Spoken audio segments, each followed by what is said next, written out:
जतननो हामबाय हायनो हाय तेवाइसा आं फेसबुक लाइभआव फैनायनि बायद मांफिका ओंखाय खरकसारो तिनि बुबाग्रानि एगेन्स्ट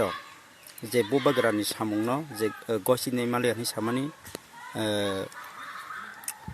ब्रनजानि हापिंग मोसे पातैके पेप्लाइर फैको ते खरकसा बिजय देबरमा मुंगै बिन ककना नां तिनि किफिलना नि मा फैपिका ककंका हायसे अरो वालाय लायजंनाय ककिया जल लायजंनाय ककिया दो ककंका हायसे ब जे सामानि ककनि बिसिंतै नांतिनि बिनो ककनो फिरकनाय बबा बुबाग्रानि ककनो काहामके बुदा बुसिखा बुसियाबा आं साइमिया बुफुबा बरक थांलायगा के अ कक सातानि ब बिनिसिनि मुंकिसि चारो आइएनपिटि बिजेपि टिजिपि आमतिरक बाय मिलुइनाय बुबाग्रा बाय थानचां लायना हइनाय जे 2015 बरक थांलायगा नैरक ब सावआबो हंकाय आंरो चिनि ताको गकरा बिजय देबरमानो बनां हानहे क्वेश्चन खाइपिनाय ओ क्वेश्चन आन्सर ब रिथों आन्सर क्वेश्चन आन्सर न बजेस के पारना सुनांनाय ककंका हायसे आनि क्वेश्चन अमनुंनाय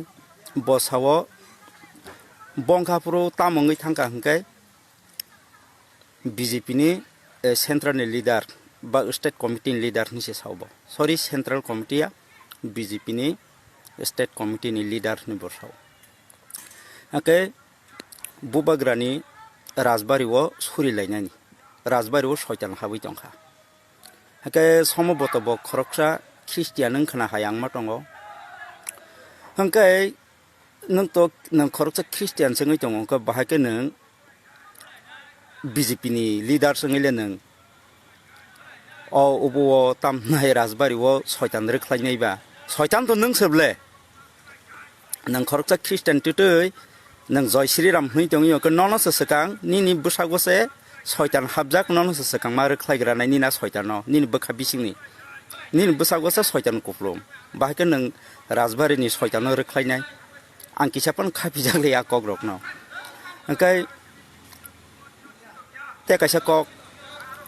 बुबाग्रा तामसागाबाबो काहामके बुजिनायथों अर बसावो बुबाग्रा राजबारि फालनाय होनाय